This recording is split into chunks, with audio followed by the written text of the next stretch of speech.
అందరికీ నమస్కారం. రక్త పిశాచాలుగా మారిన ఇంజనీరింగ్ కాలేజీలు. సో ప్రజెంట్గా ఈ వార్త ఎంత దారుణంగా ఉందంటే దీని మీద ప్రెస్ మీట్ పెట్టడానికి కారణం ఏంటంటే, ఒక్కసారి ఈ అబ్బాయి ఫోటోను చూడండి. ఈ అబ్బాయి పేరు ప్రణీత్. శ్రీ హిందూ కాలేజ్ ఆఫ్ ఇంజనీరింగ్లో ఇతను బీటెక్ థర్డ్ ఇయర్ చదువుతున్నాడు. కళాశాల ఏవో హాజరు శాతం తక్కువగా ఉందని చెప్పి హాల్ టికెట్ ఇవ్వడానికి 5,000 ఇవ్వాలని చెప్పి డిమాండ్ చేయడం జరిగింది. తన ఆరోగ్య పరిస్థితి బాగోలేదని చెప్పినా వినకుండా అవమానించినట్లు ఫిర్యాదులో ఆరోపించారు. పరీక్ష రాసే అవకాశం లేదని చెప్పి ప్రణీత్ శనివారం రాత్రి ఇంట్లో సీలింగ్ ఫ్యాన్ కు ఉరి వేసుకోవడం జరిగింది. సో ఇది ఎంత దారుణం అంటే, ఇంజనీరింగ్ కాలేజ్ వాళ్ళు 5,000 రూపాయలు తగ్గిందని చెప్పి, అంటే అటెండెన్స్ తక్కువ ఉందని చెప్పి ఆ కాలేజీ యాజమాన్యం ఆ అబ్బాయికి ఫోన్ చేసి 5,000 ఇచ్చి అది హాల్ టికెట్ తీసుకెళ్లాలని చెప్పి చెప్పడం జరిగింది. సో ఆ అబ్బాయి దగ్గర 5,000 అంటే ఆ ప్రజెంట్గా ఉన్న టైంకు కట్టలేక అతను ఆందోళన చెంది నేను పరీక్ష రాయలేకపోతున్నానని చెప్పి ఆందోళన చెంది తన మానసికంగా కుంగిపోయి ఆత్మహత్య చేసుకోవడం జరిగిందనమాట. సో ఇది చాలా బాధాకరం. ఎందుకంటే ఇంత చిల్లర వ్యక్తులు, ఇంజనీరింగ్ కాలేజీ వాళ్ళు ఇంత చిల్లరగా బిహేవ్ చేస్తున్నారని చెప్పి చాలా మంది విద్యార్థులు ఫిర్యాదులు చేస్తున్నారు. ఎందుకంటే ఈ విద్యా వ్యవస్థ అనేది భారతదేశంలో ఒక ట్రస్ట్ లాగా, అంటే ఉచితంగా ఒక విద్యను ఇవ్వాలనే లక్ష్యంతో ఏర్పాటు చేసుకోవాలన్న దాన్ని భారత రాజ్యాంగం ఏదైతే చెప్తుందో దానికి భిన్నంగా వీళ్ళు వ్యాపారం, అంటే డబ్బుతో వ్యాపారం చేస్తూ ఇలా పిల్లల జీవితాలని ఇలా కుంగదీయడం జరుగుతుందన్నమాట. నిజంగా చెప్పాలంటే ఈ కాలేజీలో, శ్రీ హిందూ కాలేజీలో జరుగుతున్న అన్యాయంపై ఖచ్చితంగా పోరాడాల్సిన అవసరం ఈ తరం విద్యార్థులకు ఎంతైనా ఉంది. సో ఈ ఇంజనీరింగ్ కాలేజే కాదు, ప్రతి ఇంజనీరింగ్ కాలేజు డబ్బుల కోసం పీడించడం జరుగుతుందన్నమాట. ఎందుకంటే ముఖ్యంగా ఏదైతే రీఎంబర్స్మెంట్ విధానాన్ని తెలంగాణ గవర్నమెంట్ పూర్తిగా పక్కకు పెట్టడం జరిగింది. సో విద్యార్థులకు, కాలేజీలకు తెలంగాణ గవర్నమెంట్ వాళ్ళకు గైడెన్స్ ఇవ్వడం జరిగింది. మొన్ననే రీసెంట్గానే మనం చూసామన్నమాట. ఏదైతే పిల్లల నుంచి మీరు వసూలు చేసుకోవచ్చు ఫీజులు అని చెప్పి కాలేజీ యాజమాన్యాలకు గైడెన్స్ ఇవ్వడం వల్ల కాలేజీ యాజమాన్యం పూర్తిగా రెచ్చిపోయి ఇలా పిల్లలపై ఒత్తిడి తీసుకొని వచ్చి వాళ్ళ మీద డబ్బులు వసూలు చేసి ఈరోజు ఎంతో మంది ఆత్మహత్యలకు దారి తీయడం జరుగుతుందన్నమాట. ఇది నిజంగా చాలా బాధాకరం. దీనిపై ఖచ్చితంగా ఉద్యమం చేయాలి.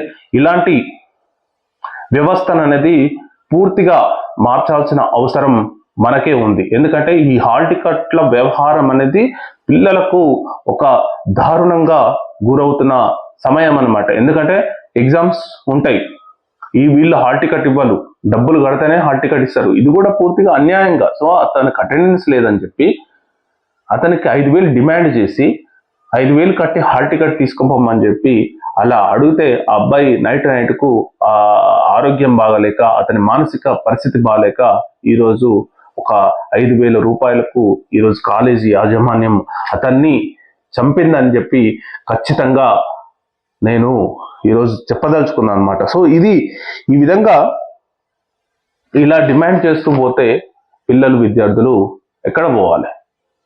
అసలు ఏంటి వ్యవస్థ? అసలు విద్యా వ్యవస్థపై ఎంత దారుణంగా ఉందనేది మనకు అర్థమవుతుంది. ఎంతో మంది విద్యార్థులు ఆత్మహత్య చేసుకుంటున్నారు.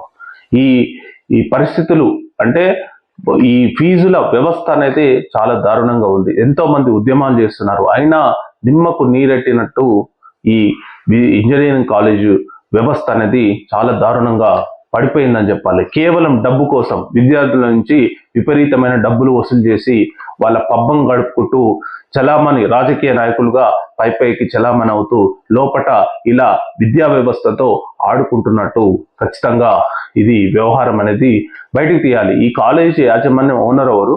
అసలు అతను చేస్తున్న పని ఏంది? అతను ఏ రాజకీయ నాయకుడు? అతను ఈ విధంగా కాలేజీ వాళ్ళకు ఇన్స్ట్రక్షన్స్ ఇవ్వడం ఏంది? ఈ కాలేజీ వాళ్ళు ఇంత దారుణంగా 5,000 కోసం ఒక హాల్ టికెట్ ఇవ్వకపోవడం ఏంది? ఒక 5,000 తర్వాత తీసుకుంటామే, ఒకవేళ ఇచ్చుంటే హాల్ టికెట్ ఇచ్చుంటే ఏంది? అసలు ఈ అసలు హాల్ టికెట్ కు దీనికి సంబంధం లేకుండా మేము ఎన్నోసార్లు పోరాడడం జరిగింది. అసలు హాల్ టికెట్ వ్యవస్థ కాలేజీల్లో ఇవ్వకుండా ఉంటే అది డైరెక్ట్ ఇంటర్నెట్ లో తీసుకునే వ్యవస్థ లాగా ఎందుకు తయారు చేయట్లేదు వీళ్ళు? ఈ గవర్నమెంట్ ఎందుకు ఇన్వాల్వ్ కావట్లేదు? ఈరోజు ఈ చనిపోయిన ప్రణీత్ కు ఎవరు బాధ్యులు? పూర్తిగా ఇది గవర్నమెంట్ మరియు ఈ కాలేజీ యాజమాన్యం ఇద్దరు బాధ్యులు. ఈ యొక్క తెలంగాణ యువత ఇలాగా ఆత్మహత్య చేసుకుంటూ చనిపోతూ ఉండడం నిజంగా దీనిపై ఖచ్చితంగా ఉద్యమం చేయాలి. ఈ శ్రీ హిందూ కాలేజ్ ఇంజనీరింగ్ ను పూర్తిగా బహిష్కరించాలి. దానిపై ఖచ్చితంగా వాళ్ళ యాజమాన్యంపై కేసు పెట్టి వాళ్ళపై కఠినపరమైన చర్యలు తీసుకోవాలి. ఇంకోటి ఏంటంటే మరలా ఇలాంటి ఒక హాల్ టికెట్ కోసం ఇలా డబ్బులు కట్టలేదన్న ఒక వ్యవస్థ ఇలాంటి వార్తలు రాకుండా ఉండాలంటే ఖచ్చితంగా యాజమాన్యంపై గవర్నమెంట్ చర్యలు తీసుకోవాలి. అసలు విద్యా వ్యవస్థ అనేది పూర్తిగా తెలంగాణలో ఒక దారుణానికి ఒడిసిపోయిందని చెప్పాలి. ఎంత దారుణంగా ఉందంటే ప్రజెంట్ గా విద్యాశాఖ మంత్రి కూడా లేకుండా ప్రజెంట్ గా ఉంది. మరి ప్రజెంట్ గా విద్యాశాఖ మంత్రి తెలంగాణలో లేడు. వీళ్లకు రీసెంట్ గా గైడ్ లైన్స్ రావడం జరిగింది. ఏందని? మీరు విద్యార్థుల నుంచి బలవంతంగా ఫీజులు వసూలు చేయొచ్చు. తెలంగాణ రీఎంబర్స్మెంట్ అనేది పూర్తిగా పక్కకు నెట్టివేయబడింది. సో దీనివల్ల కాలేజీ యాజమాన్యం పూర్తిగా రెచ్చిపోయి విద్యార్థుల నుంచి ముక్కు పిండి వసూలు చేయడం జరుగుతుంది. ప్రతి దానికి అడ్డగోలుగా ఫీజులు వసూలు చేయడం జరుగుతుంది అనమాట. ఈ వ్యవస్థను ఎట్లా ఒకసారి విద్యా వ్యవస్థను ఇంత దారుణంగా మరి ఆకునూరు మురళి స్పందించాలి. ఆయన తెలంగాణ ఉన్నత విద్యాశాఖ చైర్మన్ అనుకుంటా, ఆయన స్పందించాలి. ఎందుకంటే మరి కొన్ని రోజుల క్రితం ఆయన బాగా ఊరూరా తిరిగి ఊరూరా ఏదేదో చేసి మరి ఇప్పుడు ఈ రోజు ఎక్కడ పోయాడు? ఒక 5,000 కోసం హాల్ టికెట్ వేయనప్పుడు ఆయన స్పందన ఏంటి? ఇంతవరకు స్పందన లేదు. ఖచ్చితంగా దీనిపై ఉద్యమం చేయాలి. ఇలాంటి దుండగులను కఠినంగా శిక్షించాలి. ఆ కాలేజీ యాజమాన్యంపై పూర్తిగా కేసు పెట్టి దాన్ని నిషేధించాలని కూడా నేను డిమాండ్ చేయడం జరుగుతుంది అనమాట. ఎంతకాలం అండి ఈ వ్యవస్థ ఇలా పిల్లల్ని బలి తీసుకుంటారు? ఒక రేపు ఎల్లుండి ఎగ్జామ్ ఉన్నాక ఇలాంటి ఫోన్ చేసి డబ్బులు కావాలని అడగడం ఎంత దారుణం. ఒకవేళ మీకు డబ్బులు కావాలని ఉంటే కనీసం వాళ్ళ పేరెంట్ కన్నా ఏదన్నా ఒకటి ఇన్ఫార్మ్ చేసి ఇట్లా ఉంది పరిస్థితి, కొంచెం కట్టండి అని చెప్పి ఏదన్నా ఒక సున్నితంగా డీల్ చేయాల్సిన సమయంలో ఎగ్జామ్స్ పెట్టుకున్న ఇంత కఠిన సమయంలో వీళ్ళు రాక్షసుల మనుషుల రక్తం తాగే పిశాచుల లెక్క ఈరోజు విద్యార్థులపై వాళ్ళను ఫీజులు దండుకుంటూ ఈరోజు ఆత్మహత్యలకు దారి తీయడం అనేది నిజంగా చాలా బాధాకరం. దీనిపై ఖచ్చితంగా గవర్నమెంట్ను నిలదీయాల్సిన అవసరం ఎంతైనా ఉందని చెప్పి నేను చెప్పదలుచుకున్నా. Thank you.